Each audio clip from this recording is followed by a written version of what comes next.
Welcome back to Incoa News. A post-mortem examination in the Nasnola death case has reportedly ruled out foul play in the death of a 17-year-old girl. The teenager was found unresponsive in her bedroom at her residence, following which the matter was reported to the police. Further procedures are underway.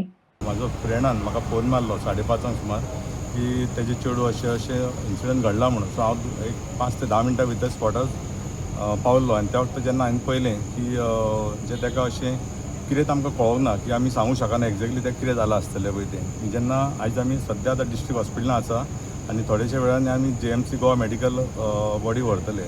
So फाल्यांच foreign जेन्ना आतां फाल्यां postmortem जातलो तेन्नाच main कारण कितें जालां पळय कळटलें. तेजे पयलीं आमी कांय उलोवंक शकना. कितें तुमकां फॅमिली कडल्यान कितें कॉल येयलेलो त्यांच्या? ना जशें की तो म्हाजो क्लोज फ्रेंड आनी तेणें म्हाका सांगलें की अशें अशें आपल्या चेडवाक कोणी तरी मारलो अशेंच सांगलें आनी त्या निमतान सोमतें हांव फोन तोच दवरलो आनी सरळ तेज्या घराच धांवन गेलो. ओके, मागीर थंय वचून कितें कंडिशन कशें जालें, कितें पयलें? कंडिशन आसलें त्या वक्तार चेडू जें आसलें तें बेडरुमान आसलें आनी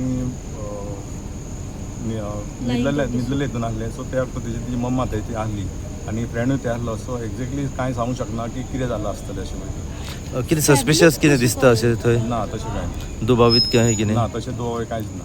काय ना. पुलिसान कितें स्टेटमेंट दिलें? पुलीस कितें म्हणटा सध्या? स्टेटमेंट पुलिसांक कांय ना. तें कांय सांगूंक शकना आनी स्टेटमेंट खंयच कांय क्लॅरिटी खंयच ना. बॉडीचेर कितें इंजरीज वगैरे अशें कितें दिसता? खंयच आमकां कोणाची दिसूंक ना. दुबावीत अशें कांयच दिसना. कांयच दिसना. आतां कितें सांगलां डेड बॉडी हांगासर हाडला म्हापसा डिस्ट्रिक्ट म्हापसा हॉस्पिटलांत? डिस्ट्रिक्ट हॉस्पिटलांत हाडलेली आसा आनी कमीत कमी 7:30-8 सुमार येयल्ले आसा. सो जस्ट एक 5 मिनटां सगळी फॉर्मेलिटी जाल्ली आसा आनी आतां हांगासरले आमी गोवा मेडिकलाक वयतले जे फाल्यां ते पोस्टमॉर्टम आसतलें.